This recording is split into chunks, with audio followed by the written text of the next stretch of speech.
इनकलाब जिंदाबाद जिंदाबाद जिंदाबाद। आपका नेता कैसा हो, मनोज भैया कैसा हो, जीतेगा भाई जीतेगा, मनोज भैया जीतेगा। इनकलाब जिंदाबाद जिंदाबाद जिंदाबाद।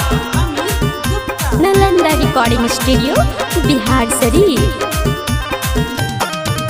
कि अब की बारी जीतई ह सहनोज भैया के, अब की जिला परिषद बनई ह सहनोज भैया के, गाँव घर के बेटा ना भूलई ह भैया, अब की जिला परिषद बनई ह सहनोज भैया के, अब की बार जीतई ह सहनोज भैया के।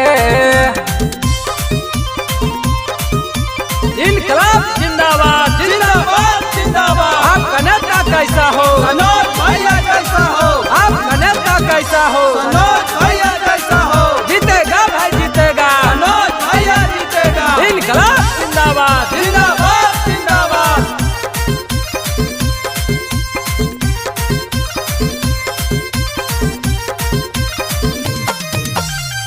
करमट जुझारू नेता हवे संस्कारी जी, गरीब मजदूरवन के बुझे लाचारी जी।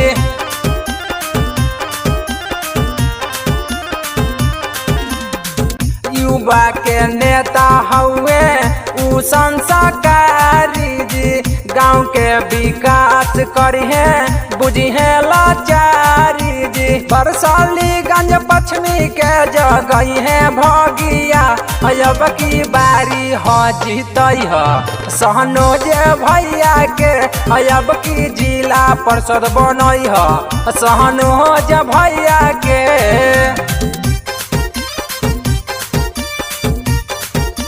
इनकलाब जिंदाबाद जिंदाबाद जिंदाबाद। आपका नेता कैसा हो, मनोज भैया कैसा हो, आपका नेता कैसा हो, मनोज भैया कैसा हो, जीतेगा भाई जीतेगा, मनोज भैया जीतेगा। इनकलाब जिंदाबाद जिंदाबाद जिंदाबाद।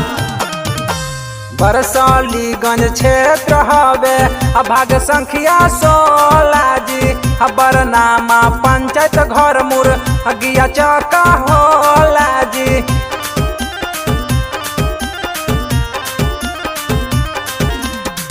जन जन के हित में करी है बड़ी भलाई जी, ऐसन ईमानदार व्यक्ति फिर ना भेटाई जी। नीरज निगम गौतम सब सुनावे भैया, अब की बारी जीतई ह सहनोज भैया के, अब की जिला परिषद बनई ह सहनोज भैया के।